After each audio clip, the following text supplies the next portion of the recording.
Today, I'm critiquing Mariah Carey's mansion in Connecticut, and then I'm going to give it an Arvin score at the end of the video. So if you ever decide to build, remodel, or design a mansion for yourself, you won't make the same mistakes. I'm Arvin Haddad. I'm the guy who makes sure you have the highest resale value when you design, build, or remodel. Let's watch this video together.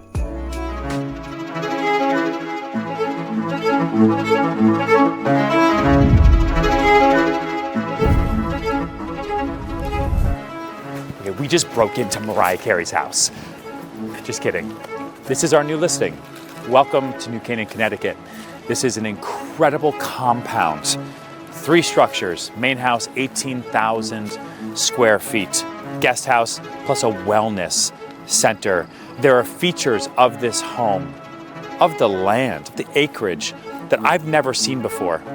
Originally built in 1929, this is a Tudor home from the Elizabethan era, and the details are spectacular. This property was originally listed for $15 million. It ended up selling for $10 million. Now, architecturally speaking, they're pitching it as an Elizabeth era Tudor style. To me, it's more of a Tudor revival because there's just not enough Gothic elements in it to qualify it as an Elizabeth era Tudor. The opportunity to own this home doesn't just mean that you get something that has irreplaceable replacement value, but you get to be owner just number 5 of this home that was originally constructed in 1929. That's not a bad sign. See, the longer the residents of a property hold on to the property, it showcases that the property was good enough for them to not move out. So from 1925 till, 2025, every owner held it on average for 25 years. That's excellent. That's really good. So always pay attention to the sales history on the properties you're planning to buy and see, is this property changing hands quickly or no? Like each owner is holding it for a significant amount of time. And significant is 10 years is pretty good. 20, 30 years, even better. This house is insane. This is a castle. Yes, this is a castle. I mean, we have over 25,000 square feet between 3 structures of property on 6.26 acres of property. Wow. I mean, you could see all the amazing details in this house. It's insane. It was a master plasterman that actually designed and did all of this gorgeous woodwork that you're seeing here, custom plaster ceiling moldings. This is the room we call the parlor. I know what you're thinking. What the hell is the parlor? Like, isn't this just a great room? Not quite. On these older mansions, they would normally dedicate that really big room. Like you can think of it as a massive foyer, right off the entrance, as a reception area for their, people who they receive to the property. And you're like, well, we have that too today. Not as much. Because of technology, we have phones, computers. Communications got a lot faster. But back in the day, sometimes the fastest way to talk to someone was just showing up to their house, right? So this parlor is more of a formal area where it's good enough where you can entertain someone without showing them the rest of the house. As to a great room, could potentially be bigger than the parlor, but it's a place where you have more of an intimate setting, more family events, right? Closer friends than the parlor. I want to see this house. I mean, every room has a name, like you just said, and every room has a story. And just so everyone understands, the asking price is just under $14 million. Just under $14 million. Okay. And the lot size, the acreage size? 6.26 acres of property. Okay, got it. And we are in a great part of New Canaan, Connecticut. We are in an amazing part of New Canaan, and you're just 5 minutes to town. Okay, let's talk about the location, lot quality, and lot orientation. The location is luxury, but it's not ultra luxury. It's not the best part of Connecticut. Now, this lot is on the main road. It's a good dimensions and good size, but there are better lots over here where they have a private driveway stepped away from the main road, a little bit more private. Now, the orientation of the lot is southwest facing, which is great. You're going to get a lot of natural light coming into your property. The gates, the process, that stone wall, that was originally built by That was originally built by the mayor of Mexico City, Carlos Hank. And he lived in this house. He lived in this house in the 80s. Wow. And he built that massive stone wall. It stands almost 7 feet tall, 1,500 feet long. And it's amazing. Yeah. Wow. How did the mayor of Mexico City have so much money? Let's talk about the approach. You've got stone wall, right? Which is pretty high. It creates a little bit of a privacy, but it's also very hedged. Most importantly, The gate is beautiful, very classic, and the driveway is a winding way where you can't see the property from the street. Very important and have a little bit of a mystery to it, right? So back in the days, there was not even Google Earth or anything like that, so nobody could even see the property itself. And then as you take the driveway, the property reveals itself and shows itself, just like you open the door to your house and you see a beautiful view. That's another wow moment where you take a windy road and then the property just reveals itself and you're like, whoa, I didn't even know this existed. And again, for context, when they moved out, you rented the house to Mariah Carey. Oh, I'm sorry, I forgot about that one other family that lived here. Mariah Carey rented the house for the last 2 years. Okay, got it. So she has now moved out, no more recording here, and all I want for Christmas is someone to buy this house and move in here too. Exactly. Great. All right, show me around. We have 27,000 square feet to go. All right. Well, you have your dining room, your formal dining room here. What is this the rotunda? Where are we? That's the oval. The oval? The oval room. Okay, got it. So this gorgeous formal dining space. This is all custom plaster, Venetian plaster, custom mural, gold fleck. Wow. This is a gorgeous space. Crazy. It's good, but it's not great. Let me tell you guys why. Look, I like the fact that the interior of the property is traditional. It matches the exterior of the property and there's not a disconnect. But where they went really, really weak, and it's really, really expensive to do it nice, is the window treatments. Those are some really ugly curtains, really, really cheap. All right, I'll follow you. Okay, so we have the oval room. The oval room. This connects the addition to the house that was done. And all of this plaster work was sourced from the same plaster house from the Windsor Castle. As you do. Yes. Why would you do it any other way? Full bath here, sneaky door to the Whoa. Okay. Oh, shower. Every castle needs a shower in their powder room. This is weird. This is a massive estate. If anything, you needed a bigger powder room, right? For the size of a parlor you had and the property you have. This is all imported limestone. These are Tunisian marble floors. This is insane. This is like one of the coolest houses I've ever actually seen.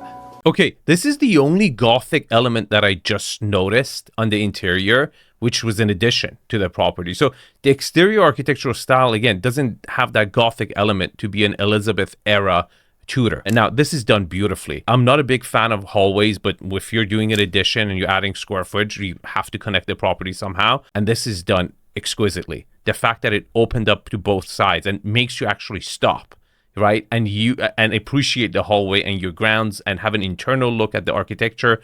It's well done, really beautiful. Just look. Oh You're gonna my! love this space. What is this place? Okay, here's the great room. You see how it's larger and grander than the parlor? If you make it to this room, that means you're a family, you're a close friend. You're not just here to, discuss business or get some paperwork signed, right? This is like the intimate area of the property for great events. This is where you would have your Christmas tree, and it's got quadruple exposures and really high ceilings. You got light coming from every direction. I just don't like the furniture. Okay, what room is this? This is the great room. So you could see, again, all of this gorgeous imported limestone, Tunisian marble floors. These are all heated, these floors, 35-foot ceilings. So there is a stairwell that leads to the... from over there. And that's the mezzanine yeah. level. Okay, but got the it. stairwell continues to take you to the turret, which, I don't know if you have time to... that'll take 15 minutes just to get to the turret. But What's a that's turret? the overlook. It looks, you can see out into Manhattan from the turret. Okay, I really like this indoor plan. It definitely goes with that heavier architectural Gothic elements, church-like vibe and energy. It grounds it. It goes with the limestone. What I don't like is the interior design. These church-like tables and heavy china cabinets. I wouldn't have gone this direction. I really think if you want to use this space as a great room for entertaining family, friends, even yourself, to enjoy it, you need to go with more of a transitional style, maybe a little bit of a Ralph Lauren interior design where it's an Americana, it's happy, but it's also a bit formal. Would have really transitioned better and brought this space together and made it a little bit more happier. What? Should we ever see the kitchen or? You know what? Let's go to the back. Okay. Let's go to the kitchen. We didn't see the big pool table. So this is the homework room. Oh, it's like the most normal room in the house. It's nice. I love that courtyard. It's just... Yeah, so this garden courtyard, so it has every vantage point from each side. Okay, before we see the kitchen, I love the fact that they used the hallway. This was a hallway and gave it utility, right? They made it the homework area right next to the kitchen. So when, you're cooking and everything, the kids could be right close by doing their homework in a room that is well lit. You get nature, it's lively, it's a good place to do homework, right? Great use of space. I mean, you could see the exterior. It's all masonry, brick, 100-year-old slate roof.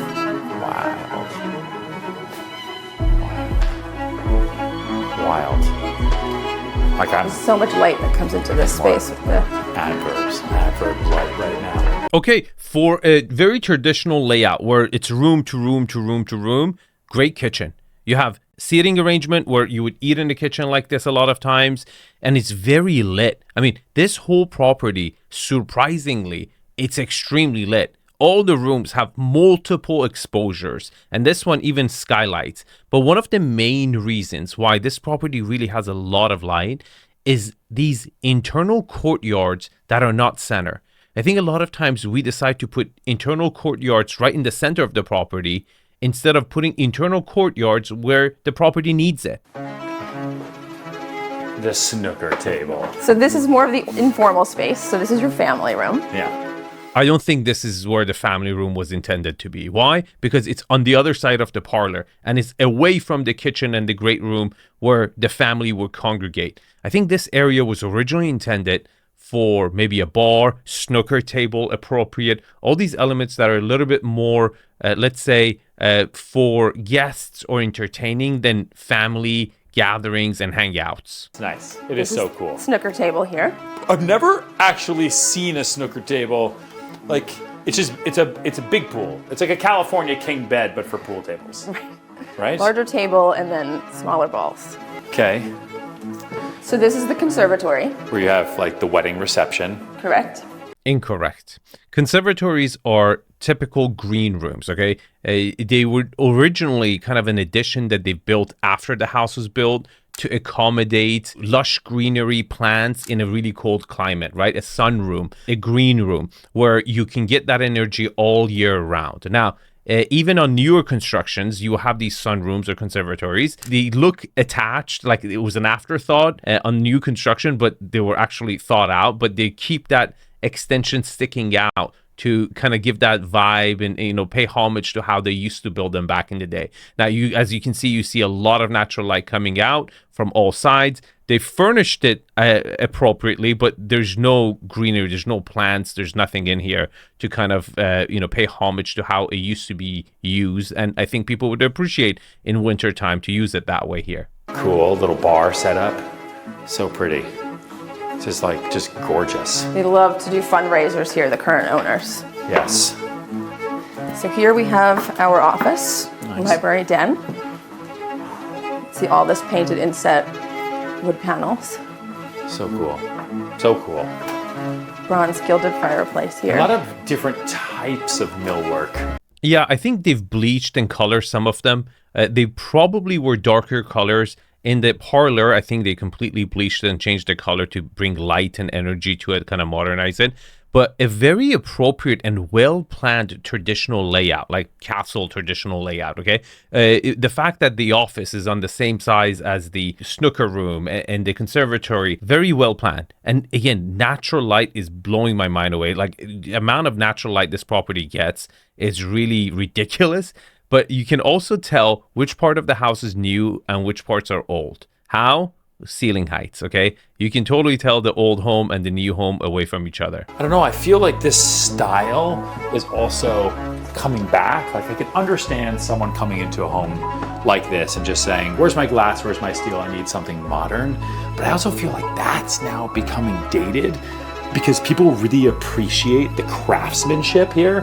It's kind of the same thing, like we talk about AI all the time now, and human talent and face-to-face contact has now become even more valuable because you don't know what's real anymore. What's important to you and you should pay attention to is to purchase a property that matches its landscape. So a Tudor architectural style matches beautifully with the landscape of Connecticut, not so much with Los Angeles, right? So having that location matched interior architecture is important. And a person who really likes modern architecture, if they're buying a vacation home, they might go towards this architectural style because that's the vibe and energy they would expect from that location. I'm following you. You're the queen. Cool. There's, oh my God. That is a hallway. Look at that hallway. That's nothing to brag about. Hallways are horrible. It's wasted square footage. It takes forever to walk on them. The better connected the property is, the better experience you will have. Now, this is a really traditional layout. I'm not surprised, right? This is a traditional, very traditional home. So it's going to have these long hallways connecting the bedrooms with each other. I was expecting this. Okay, how many bedrooms are this way? There's 8. Well, so this is just your primary suite down this hall. This is just the primary? Just for primary. Okay, we made it. Don't water. Interesting. Oh, yes. Oh, she's been waiting on me this whole time. We finally made it to the primary. Here you go. That's pretty anticlimactic. We walked that way to see a regular room, and the curtains are just horrible. Like, oh my God. Nice, classic, neutral, and then holy macaroni. Look at this. Massive. I mean, this is a New York City apartment. Okay, it's a good size, but not large enough for a primary residence. You ideally would want to have a his and hers. Now you're thinking, Arvin, this is a vacation home. I don't think so. Why would you move to Connecticut for a vacation home when you can go to Long Island, Hamptons, and all that stuff, right? You're going to Connecticut to save money on your taxes. So you got to stay there at least 6 months plus 1 day. Nice. And then tasteful. Like the stonework, the tile work, the views. Like, look at this view out over here. Out over your pool rotunda. Oh my goodness. Crazy. Okay, the finishes are entry-level luxury, and you got to do a lot of walking in this property. You have to go through the walk-in closet to get to the primary bathroom, and that's a negative. But again, the fact that you're getting natural light from every direction is amazing.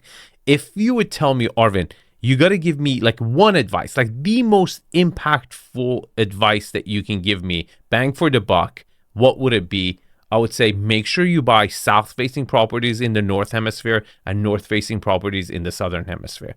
That alone really puts you in the right setting. Otherwise, you're on the back foot. You're always trying to compensate. You're always trying to, fix things and move things around to make it lighter, happier. I think that alone affects your quality of your life, your mood the most. And then we go back down this hallway. Okay. Where to now? Okay, so you have your bedrooms. So bedroom, laundry. bedroom. Okay, if there was a property in the world that needed an upstairs laundry room, would be this one. Because you have such long hallways. It's so disconnected with the new addition and everything as well. It's super important to have a laundry room on this floor. I'm glad they have one. What's upstairs? This is the fun space. The fun space? Yes. You ready to see this fun space? I thought the house was all fun. Okay, we're upstairs. We're upstairs. So this is another bedroom. So it's mechanicals. This is the bunk room here. The bunk room? Cute. Whoa. This is fun. It's like the bed and breakfast. I love this, and I think any kid who would come visit the owners of this property would absolutely love it. And the fact that the kids could have this whole space in the attic away from the parents where they could have fun and they're contained, there's no element, there's no danger, there's nothing to really harm them in a safe environment is fantastic. And double beds or double bunk beds or triple or quadruple bunk beds is fantastic way to really also pitch the property as a vacation home. Now, I just told you it's not a vacation home, but let's say you do use the property only half of the year because it's your primary residence and you live in New York for the rest of the time. You're going to get lonely there, okay? So you might not know so many people in Connecticut. So what are you going to do? You're going to invite your friends from New York, California, elsewhere to come visit you. So this is clutch, and the kids will love it. So this is the fun floor. Whoa. Fun space. The fun space. There's a basketball hoop in here? There's a what on earth? crazy. Okay, there are probably multiple attics in this property. And for this one, though, they've made it a fun room. And it's right above the kids' bedrooms. So if they make noise, it's their own quarters over there. So you're not really bothering their parents. And you have really quick, easy access for the kids to come. It's contained. Now, I like the fact that they've went against the traditional design, okay? Now, I don't think they've done it in the best way, but the fact that they were thinking the right way is like, we don't have to get all traditional over here, right? We've had enough of that. If you want to deviate from your architectural exterior style, there are areas that you're allowed to. And an attic like this, no problem. It's so disconnected with the rest of the property, you can completely tell a different story, and it would be completely okay in my book. Ooh. Okay, we got movie posters. I feel like I know what's about to happen. Nice. Movie theater time. Great. 14-seat media room. 14-seat movie theater. It's horrible.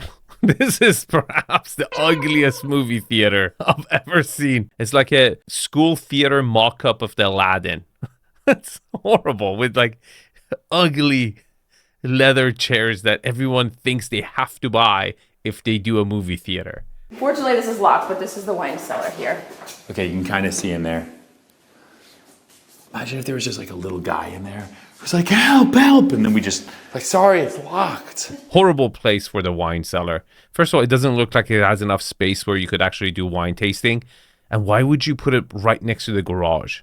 Like, if you're a serious wine connoisseur, this should have been, you have so many different rooms everywhere in the property. You should have brought it up, right? Maybe closer to the dining table, somewhere where you could actually access it. You don't have to take crap load of stairs to get here and back. Horrible, really bad. It's a 4-car garage. Yeah, it's a 4-car garage, no cars in here now, but it's deep with storage for the chandeliers. Okay, so it's 4 cars tandem, and it's not enough. It's really not. You don't even have to be a car guy to say this is not going to be enough, because if you have staff that are staying over and you have guests that are staying over, you're going to have 3 structures, multiple people staying over here, and some of the cars are just going to get dumped on. Nice. Cool. All right, so then that's your guest house. How many bedrooms is that? So that's a 2,500 square foot, 3-bedroom guest house. Got it. Okay, so they really deviated from the Tudor architecture. They still kept it a traditional home. I would have preferred if it had some elements of the main house, but again, at least they're not like a modern box, right? Big playground. Playground. Pool. Gorgeous saltwater goodnight pool. Like, I love the Tudor style houses. They're just so cool to look at. Like, you feel like you are just living in a different era. Okay, let me talk about the Tudor architecture. For me, I really like it. Not that like I would necessarily want it for my main residence, but I think there's a time and a place for them. The more you analyze different architectural style, some of these kinkier ones really like you start liking. So I appreciate them. I think because of the half cut timber, wood, and everything, they tend to be warm and corky in a bit. So it could be fun house for a vacation home, a weekend home. I don't know about primary residence. Now, the other element here is that you have a lot of grounds and relatively flat, but the swimming pool is completely away from the main house. That's completely okay. On a estate this big, you want to use it, right? So they've positioned the swimming pool significantly away to force you to walk the land, enjoy the land. Also, there's a basketball court. It's a huge, 6.5 acres of land. So it encourages you to, wander off to the land and use it. I have no problem with it. I think it's actually appropriate. So this house is full of surprises. Okay. It's like games and toys everywhere. Okay, Crazy. what's behind door number 2? Okay. Nice. So this is the yoga studio. You have a sauna here. Okay. And Mariah actually put this wall up here, and that was where she recorded. And then and this is like the chill lounge area? So this is the tea and juice bar and lounge. The tea and juice bar. Tea and juice. You could have other beverages if you'd like, though. Nice. Every house needs a tea and juice bar. Cute. Crazy. So you have a powder room, and then this door leads to a little room that's a massage room. Okay, it became really country. I think Mariah Carey was using this as a lounge area. I think this part was the best part of the whole structure. I don't know its orientation towards the swimming pool. Could it be used for the pool house or not? But again, it's an area where you really need to make a sense out of this identity. What is it supposed to serve, right? For the next owner who's not a singer like her. Okay, let's give it an Arvin score. But before I do that, if you're planning to build a dream home and you want someone to take a look at your architectural plans, layout, design, interior design, furnishing, and give you feedback. So when you build your dream home, if you ever decide to sell it, there will be a line out the door to purchase it. I would love to be that guide for you. Here's an application for my inner circle. Fill it out. If you're a right fit, I would love to help you. Okay. Location. I'm going to give it an 8. It's good, but it's not the best location within Connecticut. Lot quality. What, you got like 6.5 acres? It's an absolute 10. Lot utilization. The setbacks are great. You have a private driveway. You have a frontage. You have a backyard. It's another easy 10. Privacy. This is an easy one. It's an absolute 10. Lot orientation. You're southwest facing, a little bit too close to this busy road. I'm still going to give it a 9. Architectural style. Look, the exterior architecture, I would say it's a Tudor revival, but I think at some point they wanted to make it Elizabeth Tudor revival. So they added those, kind of a Gothic elements on the inside. I didn't see the connection with the outside. Overall, though, it was really pleasing to the eye. I'm going to give it a 9. View. It's really not a view property. I might have given it maybe a 1 or a 2 if it had bigger windows openings to the nature so you could kind of see that, get that, jungle forest view. And we just didn't get that. So it's going to be a 0. Layout. Look, it's a traditional house. It's going to be room to room, so it's not going to score really high. But there were parts of it, especially on the left side of the parlor, I really thought that area flowed really well. The fact that you had the snooker table and the conservatory and the office, everything really connected smoothly. But then you had endless amount of hallways, and I can't give it anything more than a 5. Scale and volume. Look, you had one really good, great room with amazing scale. Considering it was a 1921 build, though, on some of the original build, they even had higher ceilings than I was expecting it. I'm going to give it a 6. Finishes. This is an easy one. It's like a 5.5. It's entry-level luxury. There was a lot of room for improvement. I think the fact that the property was lit, it showed it so much better than what it actually was. Yeah, so it's not going to get anything more than a 5.5. Now, here's the Arvin score. If you want to see another really traditional property, check out this video. Thanks for watching, and I'll see you guys in the comments. Take care.